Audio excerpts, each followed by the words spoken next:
ফরিদপুরের মধুখালীতে বাংলাদেশ মহিলা পরিষদের উদ্যোগে শতাধিক শীতার্থ মানুষের মাঝে শীতবস্ত্র বিতরণ করা হয়েছে। 10 জানুয়ারি 2026 শনিবার সকাল 10টায় মধুখালী পাট বাজার মোড়ে মহিলা পরিষদ মধুখালী উপজেলার শাখার অস্থায়ী কার্যালয়ে আয়োজিত এই অনুষ্ঠানে শীতবস্ত্র বিতরণ করা হয়। অনুষ্ঠানে সভাপতিত্ব করেন মধুখালী উপজেলা মহিলা পরিষদের সভাপতি সুরাইয়া সালাম। তিনি বলেন, শীতার্থ ও অসহায় মানুষের পাশে দাঁড়ানো মানবিক দায়িত্ব। বাংলাদেশ মহিলা পরিষদ সবসময় সমাজের পিছিয়ে পড়া মানুষের পাশে থাকতে কাজ করে যাচ্ছে।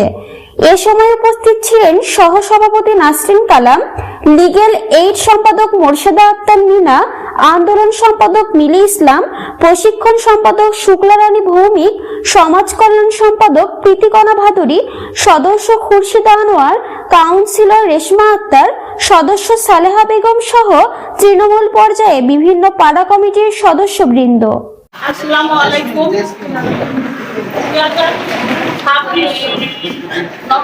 শুভেচ্ছা সকলকে। আজকে আমরা এখানে যে একত্রিত হয়েছি, আপনারা জানেন যে 70 দশক থেকে আমরা এই বাংলাদেশ মহিলা পরিষদ কাজ করে যাচ্ছি। নির্যাতিত নারীদের পাশে কাজ করি, আমরা তৃণমূলে কাজ করি।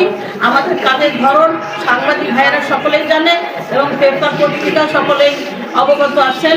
সারা বাংলাদেশে আমাদের নিউজ যায়।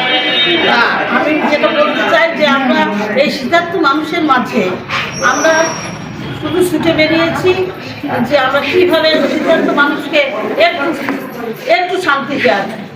তাদের জন্যই আমরা আজকে বাংলাদেশ মহিলা পরিষদ কেন্দ্রীয় কমিটির থেকে আমরা এক ভোট পেয়েছি, আমরা কিছু হুডি পেয়েছি। তা আমরা এটা আমাদের তৃণমূলের যারা শাখা আছে, তৃণমূলের শাখা এবং আমাদের আশেপাশে দুস্থ অসহায় নির্যাতিত মানুষ যাদের একটা কম্বল একটা শীতবস্ত্র কেনার মতো সামর্থ্য নাই, তাদেরকে আমরা বেছে নিয়েছি এবং তাদেরকে আমরা খুঁজে বের করে আমরা তাদেরকে এই শীতবস্ত্র দান করেছি। তা আমাদের এই শীতবস্ত্র দান করার মাঝেও যদি কোনো ভুল ত্রুটি থাকে তাহলে আপনাদের কাছে আমরা ক্ষমা প্রার্থী।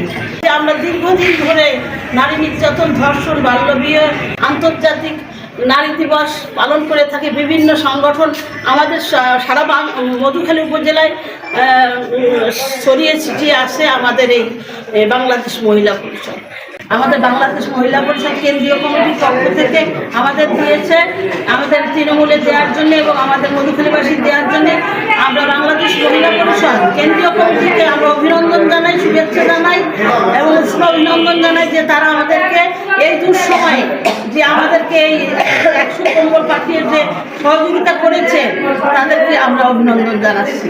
আমি সাংবাদিক ভাইদেরকে অভিনন্দন জানাই, শুভেচ্ছা জানাই। ধন্যবাদ। আমাদের মধ্যে যদি কোনো ভুল ত্রুটি হয়ে থাকে তাহলে আপনারা ক্ষমা সুন্দর দৃষ্টিতে